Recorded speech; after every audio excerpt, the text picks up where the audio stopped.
Don't even worry about that little 2 for 10. That was just a minuscule preseason game.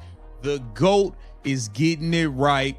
She is in full force, and Raven Johnson comes out and admits Caitlin Clark is the GOAT. Things are heating up for the mainstream sports media has aggressively pushed a fabricated narrative for 2 straight weeks, desperately trying to convince audiences that the Indiana Fever locker room was teetering on the edge of complete disaster. Anchors positioned themselves behind their polished desks, proclaiming with manufactured certainty that selecting Raven Johnson in the draft represented an unforgivable front office blunder, insisting these 2 guards could never successfully coexist in the same rotation due to supposed tactical and psychological incompatibilities. They dissected a seemingly awkward bench interaction frame by frame, treating it like damning courtroom evidence while relentlessly referencing that controversial 2023 collegiate gesture as if it were an irreparable fracture destined to sabotage what should be the league's most electrifying campaign. Then a brief 8-second clip from an ordinary practice session completely obliterated that manufactured controversy, revealing the dishonesty embedded in those sensationalized takes and proving the players had already moved far beyond the drama the media refused to abandon.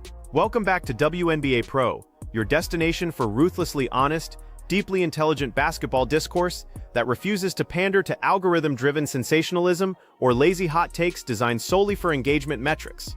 Today's mission is dismantling the clickbait industrial complex while simultaneously examining the legitimate tactical chemistry emerging between Clark and Johnson, dissecting the strategic execution behind Indiana's commanding 109-91 preseason demolition of New York, analyzing a specific collective bargaining agreement vulnerability that could strip the Fever of a promising stretch forward, and highlighting the foundational culture being constructed throughout this Indianapolis organization. Anyone seeking shallow stat recaps should exit immediately, but those craving substantive elite-level breakdown have arrived at precisely the right destination. So let's dive directly into the significant cultural moment that unfolded inside Indiana's training facility.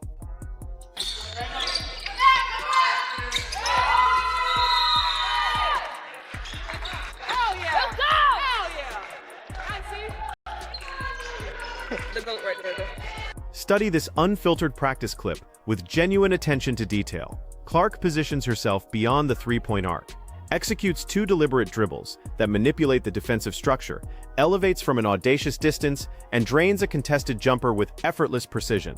The shot itself showcases her remarkable offensive arsenal, but the truly significant element of this sequence occurs after the ball drops through the net. The camera shifts to Raven Johnson observing from the perimeter, and her reaction contains 0 hesitation, 0 calculated public relations caution, and 0 performative politeness. She immediately extends her arm toward Clark, locks eyes directly with the recording device, wearing an unmistakably genuine expression, and emphatically delivers 5 words that fundamentally altered the team's internal dynamic: the GOAT, right there. Johnson then amplified her message by posting that identical footage to her personal social media, accompanied by the corresponding emoji, intentionally broadcasting her perspective to the basketball world without any organizational filter or corporate sanitization. Understanding the profound maturity displayed requires acknowledging the tumultuous 3-year history connecting these competitors. Clark waved Johnson off during a nationally televised March 2023 contest, spawning a viral moment that subjected Johnson to vicious, unwarranted online harassment from ignorant fans. Johnson delivered her definitive response in April 2024, suffocating Clark defensively throughout the championship game to deliver South Carolina its title. Media personalities insisted this history had created irreparable animosity, confidently predicting these proud athletes would reject any scenario requiring shared space.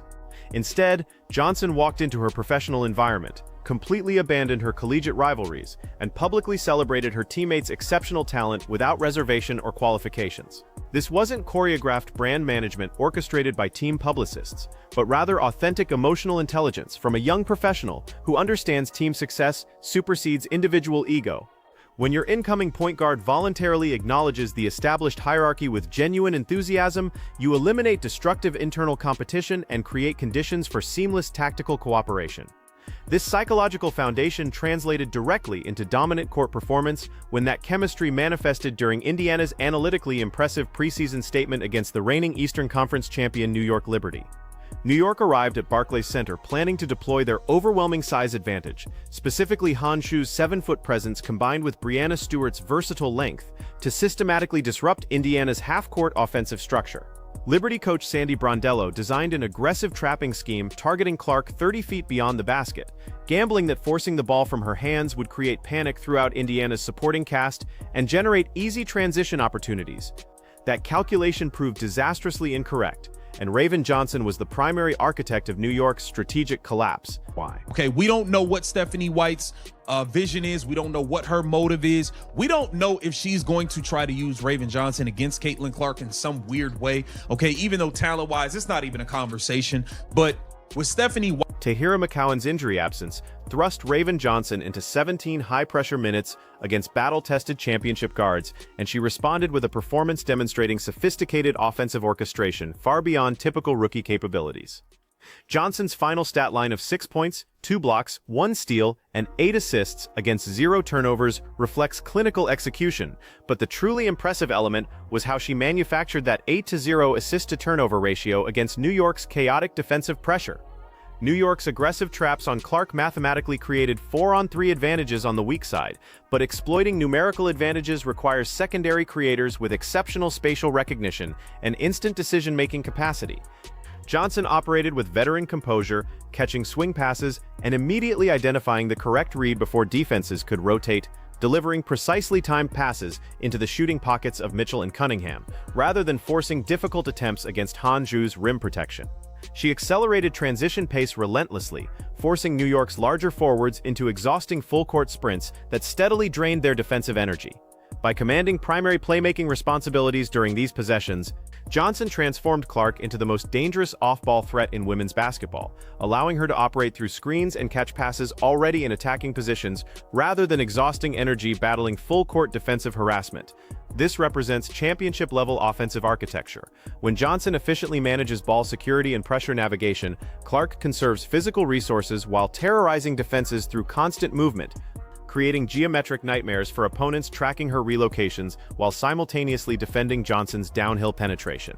New York's defense repeatedly short-circuited, attempting to balance these dual threats, but elite guard execution alone cannot sustain championship aspirations without corresponding physical toughness that prevents opponents from imposing their will through aggressive physicality against skilled finesse players. in the games, she is witnessing the greatness firsthand in practice every day. Yo, this girl's pulling up from the parking lot. She just hit a 3 from the training table. Like, she sees it, man. Raven Johnson, listen, I'm rolling. I see it's a lot of nonsense. Understanding the complete championship formula requires confronting the physical realities of professional women's basketball, specifically regarding how opponents target Caitlin Clark and why Sophie Cunningham's retention represents critical organizational foresight. Broadcast cameras completely missed a deliberate non-basketball collision initiated by Breanna Stewart against Cunningham, with subsequent footage clearly revealing Stewart abandoning proper screening mechanics to deliver her elbow directly into Cunningham's upper body, well beyond the three-point line. This wasn't accidental contact, but rather calculated veteran intimidation, a physical message from an established power to an emerging challenger. Liberty defenders relentlessly hand-checked, grabbed, and bodied Clark throughout the afternoon, operating under the assumption officials would ignore marginal contact and allow physical play. Sophie Cunningham's presence directly counteracts these tactical fouls because she represents unapologetic enforcement. Cunningham absorbed Stewart's illegal contact without theatrical flopping or desperate whistle-begging, maintaining her balance and continuing her assignment. More significantly, she spent subsequent possessions functioning as a literal bodyguard for Clark, setting bone-rattling screens that completely halt pursuing defenders, aggressively clearing driving lanes, and creating a protective perimeter, forcing opponents to pay genuine physical costs for pressuring Indiana's offensive centerpiece. Cunningham reinforced her physical contributions with offensive efficiency, dropping 13 points on 3 critical three-pointers while providing all-star caliber impact on a bargain $665,000 salary. She embodies the uncompromising competitive edge Indiana desperately needs for deep postseason advancement. However, despite brilliant on-court execution, a significant organizational challenge looms over Indiana's front office regarding salary cap mathematics and impending roster decisions that will definitively shape this franchise's trajectory. The substantial financial commitments to Kelsey Mitchell's Supermax extension, Aaliyah Boston's massive deal, and guaranteed contracts for Damiris Dantas and Temi Fagbenle have created complete hard cap inflexibility. 16 players currently occupy training camp roster spots, but collective bargaining agreement regulations strictly mandate 12 women active rosters, placing 6'4" sharpshooter Celeste Taylor directly on the roster bubble and creating dangerous scenarios where Indiana could lose valuable developmental talent without compensation. To a team who was clicking on all cylinders offensively post-Olympic break under Christie Sides and have tried to just completely change things, people don't like it. People don't like it, and I'm one of those people. And the second I see or smell some funny business going on, Objectively evaluating Celeste Taylor's preseason production reveals her substantial potential value. During just 10 limited minutes against championship-caliber defense, she produced 8 points on 2 of 3 three-point shooting, perfect 2 of 2 free throw efficiency, and a staggering +16 rating. Contemporary basketball analytics identify 6'4" forwards possessing quick-release perimeter shooting as premium assets because their physical dimensions fundamentally alter defensive geometry. When Taylor spaces the floor, standard-sized guards physically cannot contest her elevated release point, forcing defenses to rotate bigger defenders to the perimeter and consequently opening interior space for Clark's penetration and Boston's post touches. Indiana's salary cap constraints are so severe that executives Lynn Dunn and Kelly Krauskopf are reportedly considering deploying a risky collective bargaining agreement mechanism, the unprotected developmental contract. Clarifying this CBA provision is essential because widespread misunderstanding surrounds its function. Developmental designations essentially create practice squad positions carrying minimal weekly compensation that don't count against primary salary caps like standard roster contracts. The critical vulnerability is that developmental players receive zero contractual protection from external acquisition. If Indiana attempts sheltering Taylor on developmental status to preserve cap flexibility, she becomes immediately available to all rival organizations. Any competing franchise can legally approach Taylor at any moment and extend a standard roster offer, instantly removing her from Indiana's control without any compensation, matching rights, or refusal mechanisms. This isn't hypothetical speculation, but rather highly probable reality. Intelligent, forward-thinking front offices constantly monitor waiver wires and developmental lists of cap-strapped contenders. Phoenix intentionally preserved maximum cap flexibility by entering camp with only 8 guaranteed deals, specifically positioning themselves to acquire high-upside players exactly like Taylor. Rebuilding franchises including Washington and Los Angeles are actively hunting young elite shooters with positional size to accelerate their competitive timelines. Should Indiana's front office attempt navigating salary constraints by exposing a 6'4" sharpshooter to open market acquisition, analytical experts will universally condemn it as catastrophic asset management failure because organizations don't draft specialized high-ceiling prospects simply to develop them for rival rosters. Fever executives face genuinely complex mathematical dilemmas, but risking premium spacing assets to preserve redundant veteran depth represents highly questionable calculation that rival general managers are eagerly prepared to exploit. As final training camp days approach, narratives surrounding Indiana have shifted from manufactured locker room controversy to legitimate high-level basketball execution. Johnson and Clark have publicly established authentic mutual respect that immediately elevates their backcourt ceiling. Mitchell and Cunningham have demonstrated complete readiness to punish defenses that overcommit to the franchise point guard. Transition offense looks devastatingly fast, while secondary playmaking appears surprisingly refined. Indiana's sole remaining obstacle is structural roster management. Coach Stephanie White must successfully reintegrate Aaliyah Boston and Lexi Hull into a rotation that just posted 109 points without them. The front office must navigate brutal collective bargaining agreement mathematics without surrendering critical developmental talent to opportunistic rivals. Regular season opener approaches rapidly, genuine evaluations officially commence, and the entire league is officially on notice.